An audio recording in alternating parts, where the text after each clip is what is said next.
Sabine Brels, the manager of the Global Animal Law Project. Today I'm very glad to be with one of our amazing colleagues, who is also a member of our expert group called Dirk Verdonk. He's head of programs of the Dutch office of the organization called the World Animal Protection. He's also the author of a book on human-animal relationship, who is an award-winning book in the Netherlands. And soon he will publish a new book on animal rights in the Netherlands next fall. So, hello Dirk, thank you very much for being here. And well, my first question for you will be about your interest on animal law and animal protection, please. Right, well, where to start? I think the law is really fundamental for the protection of animals. If you view the law as solidified ethics and you acknowledge that the animals that are in our midst are the biggest vulnerable group, really animal protection law embodies the level of civilization of any given society. And to have animals protected by law, in my view, expresses the fact that animals are part of our political communities, that we not only have assumed responsibility by using animals, but that we are striving to really fulfill that responsibility, even if it means that we have to stop certain uses of animals. Yeah, thank you very much. And so about that, what do you think are the most efficient legal tools to better protect the animals? Right. I think actually that depends on the issue and the context of that issue. Banning practices is very appealing and much needed in many cases. But when the numbers of animals are very large and the economic and cultural stakes are very high, banning may not be the most efficient way actually, and we may need to think about other legal means, for example to regulate markets and to levy taxes or to stop certain subsidies.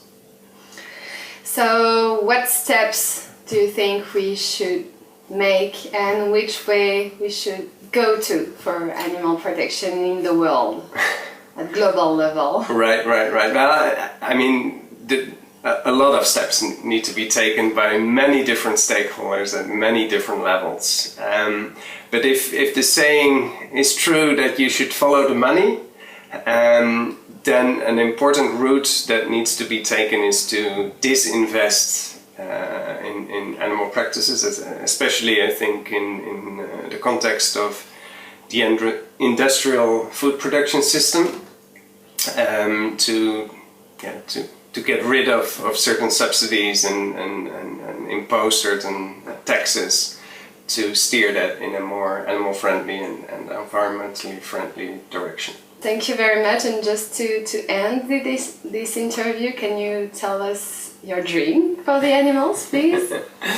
Well, my dream, that's a very hard question, because if the dream gets too grand and sort of free-floating, it becomes also a bit ineffectual, perhaps. But I have many concrete dreams, and they have to do with indeed curbing the number of animals in food production and try to get a better welfare level for them, but also to get rid of certain practices like bullfighting, like the use of wild animals in entertainment, like fur farming, for example. And I think all those goals are achievable, and I think we can and we should achieve that at least within our lifetime.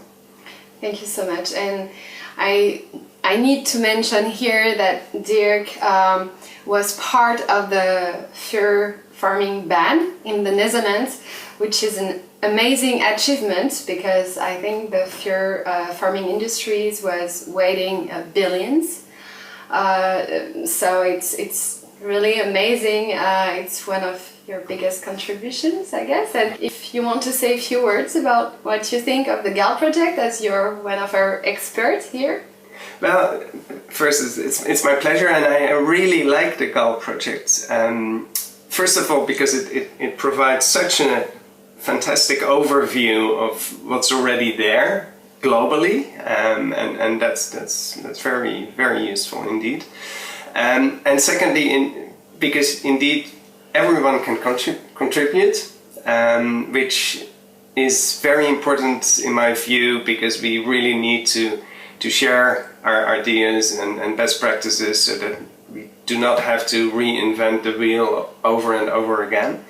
And finally, it's presented in a very playful manner, which makes it fun too. Thank you so much, and thank you very much for watching. Bye bye.